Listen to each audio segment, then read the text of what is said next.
नमस्कार, the times global में आपका स्वागत है और मैं हूं रूपेंद्र राघव। साल 2004 में आई पहली मस्ती को ऑडियंस ने बहुत पसंद किया था।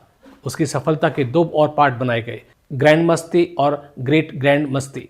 अब इसी फ्रेंचाइजी का चौथा हिस्सा सामने आया है, मस्ती 4। इस फिल्म को मज़ेदार वापसी बताया गया था, लेकिन फिल्म शुरू होते ही साफ महसूस होता है कि यहाँ से ज़्यादा उम्मीद करना गलत होगा।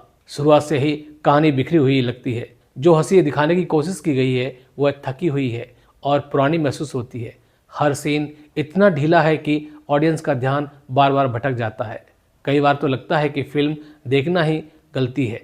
फिल्म की शुरुआत 3 दोस्तों से होती है, मीत, विवेक ओबेरॉय, अमर, रितेश देशमुख और प्रेम, आफ्ताब शिवदसानी।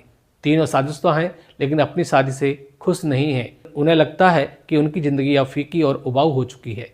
इसी बीच उनका दोस्त कामराज अरशद वारसी आता है। वो बताता है कि उनकी पत्नी नरगिस फाकरी उसे लव वीज़ा देती है, मतलब चाहे तो वह किसी भी लड़की के साथ 1 हफ्ता बिता सकता है। यह सुनकर तीनों दोस्तों को यह बात बहुत अच्छी लगती है और वे भी अपनी अपनी पत्नियों से यही अनुमति मांगते हैं। कुछ झगड़ों के बाद उनकी पत्नियां मान भी जाती हैं, लेकिन जब वे दोस्त घूमकर लौटते हैं तो उन्हें बड़ा झटका लगता है। उनकी पत्नियां भी उनसे लव वीज़ा मांगती हैं और उन्हें भी मंजूरी मिल जाती है। यानी अब पत्नियां छुट्टी पर जाने वाली हैं और यहीं से असली परेशानी शुरू होती है। फिल्म में कई जाने पहचाने कलाकार हैं, लेकिन उनकी एक्टिंग में जान नहीं दिखती। रितेश देशमुख, विवेक ओबेरॉय और आफ्ताब शिवदसानी अपनी भूमिकाओं में तो हैं, लेकिन दिखाई नहीं देते। पर उनकी कॉमेडी असर नहीं छोड़ती। डायलॉग बोलते समय जो ऊर्जा चाहिए वो गायब दिखती है। कई बार हंसी लाने की कोशिश की गई है, लेकिन ऑडियंस मुस्कुराने की सिर्फ कोशिश करती है। तुषार कपूर बिहार पुलिस के अफसर के रूप में नजर आते हैं, मगर न बोली सही लगती है न एक्टिंग। अरशद वारसी और नरगिस फाकरी के छोटे रोल आते हैं, पर बिना असर छोड़े खत्म ही हो जाते हैं। इतने सारे कलाकार होने के बावजूद भी कोई भी याद नहीं रहता। यही फिल्म की सबसे बड़ी कमी है। महिला पात्रों को सिर्फ दिखावे के लिए रखा गया है। अधिकतर वे बिकनी पहने हुए नजर आती हैं और उनके किरदार में कोई गहराई नहीं है। ऐसा महसूस होता है कि उन्हें केवल कैमरे के लिए इस्तेमाल किया गया है, कहानी के लिए नहीं। वे किसी पात्र के बजाय सिर्फ एक वस्तु की तरह नजर आती हैं।